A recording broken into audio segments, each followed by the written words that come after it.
স্ত্রীর যে গহনা এটার মালিক কে বলেন তো? স্ত্রী। বুঝে শুনে বলতেছেন? বউয়ের যে গহনা, তার যে অলংকার, স্বর্ণ, এগুলার মালিক কি বউ নিজে না স্বামী? এবার বলে স্বামী। কথা উল্টে গেছে।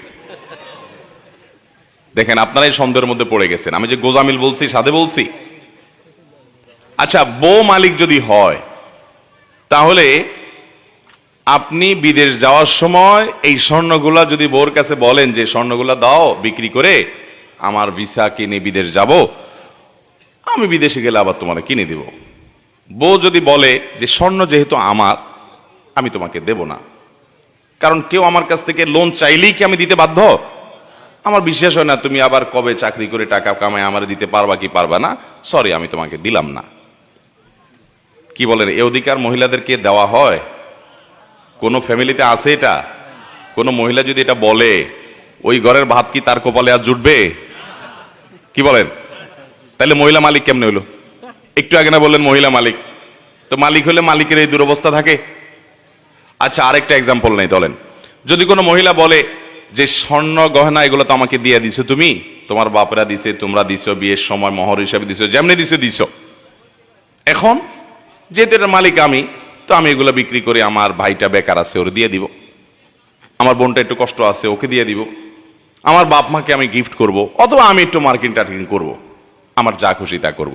মহিলা যদি সব স্বর্ণগুলো নিয়ে স্বর্ণকারের দোকানে বিক্রি করে ফেলায়, কি বলেন, ওই সংসারে ভাত খাইতে পারবে? তাহলে সে মালিক কেমনে হইল বলেন তো? আচ্ছা, এবার আপনি বলবেন তাহলে ঠিক আছে হুজুর, তাহলে স্বামী মালিক, তাইলে আরেক ভেজাল হবে। স্বামী যদি মালিক হয় তাহলে স্ত্রীকে যে মহারণা দিছে, এ মহারণা যদি তার মালিকানাই থাকে, মহারণা আদায় হয়েছে? বুঝেন নাই কথা? আপনি 5 ভরি 3 ভরি 2 ভরি স্বর্ণ দিলেন, কি বাবদ? মোহর বাবদ। মোহরটা এটা তো স্ত্রীর প্রাপ্য। আল্লাহ বলেছেন ওয়াতুন নিসা সাদাকাতিহিন্না নিহলা। মহিলাদেরকে এত ঠকান এদেশে ঠকানো হয়, পৃথিবীর অন্য কোনো দেশে আসি না জানি না আমি। এদেশে অবশ্য ভারত বা অন্যান্য দেশে যেতে আমরা অনেক ভালো আছি, কিন্তু তারপরে আমরা এখন অ্যাজ এ মুসলমান আমরা অনেক পিছিয়ে আছি। পৃথিবীর অন্য কোনো মুসলমান দেশের সাথে তুলনা করলে আমরা এই জায়গায় খুব বাজে একটা জায়গায় আছি। মহিলাদের অধিকার আমরা নষ্ট করি, ধ্বংস করি। আল্লাহ বলেছেন ওয়াতুন নিসা সাদাকাতিহিন্না নিহলা, মহিলাদের মোহর এটা তাদের প্রাপ্য অধিকার, আদায় করে দাও। কয়জন মায়ের পুত বাপের পুত আছেন এখানে? হাত তুলে বলতে পারবেন বউয়ের মোহর সব আদায় করে দিছে? হাত তুলেন তো দেখি। এরকম বাপের পুত যারা আছেন হাত তুলেন দেখি। দেখেন, একজন বাপের পুত পাইছি, আর সব মায়ের পুত। পিছনে দেখিনি আমি, সামনে দেখতেছি তো, আমার তো পিছে চোখ নাই রে ভাই। আচ্ছা নামান। আর বাকি যে হাত উঠলো না, কাহিনী কি? বিয়ে করে নাই। আবিয়াত্তা আবিয়াত্তা কয়টা আছে? বিয়েত্তা নাই এর মধ্যে? এসব কি আবিয়াত্তা মাহফিল? এই যে সব বিয়েতে মানুষ হাত তুলছে, মহর দেন নাই কেন?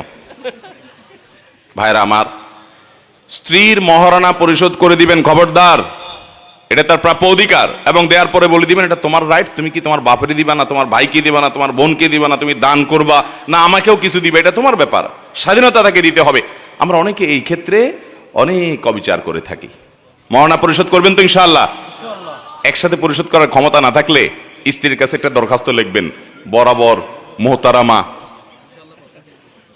বিষয় কিস্তিতে মহারণা পরিশোধের আবেদন,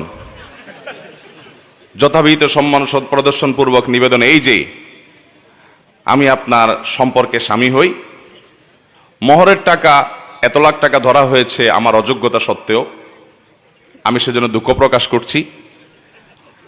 একসাথে আপনার মোহর পরিশোধ করিবার সামর্থ্য আমার নাই, অতএব আমি কিস্তিতে আপনার মোহর পরিশোধ করিতে ইচ্ছুক, বিধায় আমার দরখাস্ত মঞ্জুর করিয়া বাধিত করিবেন, বিনীত নিবেদক আপনার অধম স্বামী। এরকম দরখাস্ত বউয়ের কাছে লিখে, দরখাস্ত লেখা লাগবে, এটা মজা করে বললাম, মানে বউকে আপনি প্রয়োজনে কিস্তিতে দিবেন, কিন্তু মোহর দিতে হবে। দিবেন তো ইনশাআল্লাহ?